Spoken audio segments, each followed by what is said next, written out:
Elastic goes, they expand and shrink. Memories blur faster than you. Hello အားလုံးမင်္ဂလာပါရှင်ဒီနေ့မှာတော့ GED ပြီးထားပြီးတော့ဒီဘန်ကောက်မှာရှိတဲ့ University ပေါ့နော်ဘယ် University လေးတက်လို့ရမလဲဆိုတဲ့အကြောင်းအရာလေးကိုပြပြပေးတော့မှာဖြစ်ပါရဲ့ရှင်။ကျောင်းသားကျောင်းသူတော်တော်များများကကျတော့ GED only ပဲပြီးထားတယ်ဒါပေမဲ့ English အတွက်ပြင်ဖို့အချိန်မရှိဘူးဆိုတဲ့သူတွေအတွက်ဂျူလီယာကဒီနေ့ဘန်ကောက်မှာရှိတဲ့ University လေးတွေကို sharing လုပ်ပေးတော့မှာဖြစ်ပါရဲ့ရှင်။နံပါတ်1အချက်အနေနဲ့ကကျတော့ကိုမှာက English certificate မရှိတဲ့အတွက်ကြောင့်မလို့ကိုက English class ကိုပြန်ယူပေးရမယ်ဆိုတဲ့အချက်ကိုထားရပါမယ်။နံပါတ်2 GED only ဖြစ်တဲ့အတွက်ကြောင့်မလို့ကိုက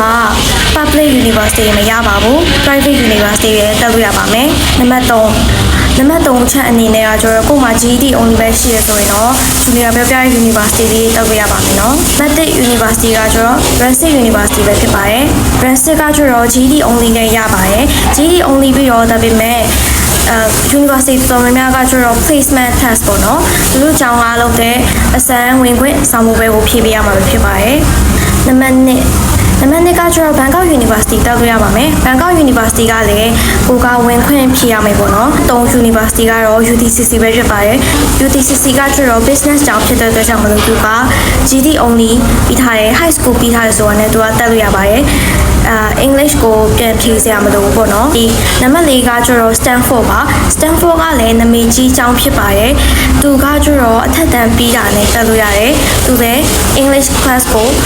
English ကိုပြန်ပြီးတော့ဖြည့်စရာမလိုဘူးပေါ့နော်ဒါပေမဲ့လို့ University တော်တော်များများကကျတော့ကိုကအထက်တန်းပဲပြီးထားတာမလို့English ကို class အနေနဲ့ပြန်တက်ပေးရမှာပဲဖြစ်ပါတယ်။နံပါတ်5 University ကကျတော့ KBU ပေါ့နော်။သူကကျတော့လေအထက်တန်းအောင်ပြီးရတဲ့တက်လို့ရတယ်ပေါ့နော်။အထက်တန်းပြီးရတဲ့ GED ပြီးရတဲ့တက်လို့ရတဲ့ University တစ်ခုပဲဖြစ်ပါတယ်။နံပါတ်6 University ကကျတော့ Science University ပေါ့နော်။သူကကျတော့တော်တော်များများ GED နဲ့ရပါမယ်။သူကကျတော့ English ကို placement test အနေနဲ့ပြန်ဖြေပေးရမယ်ပေါ့နော်။နံပါတ်9 University ကကျတော့ Redfield University ပါ။ဆိုတော့သူကအသက်16နှစ်အထက်ဆိုရင်တော့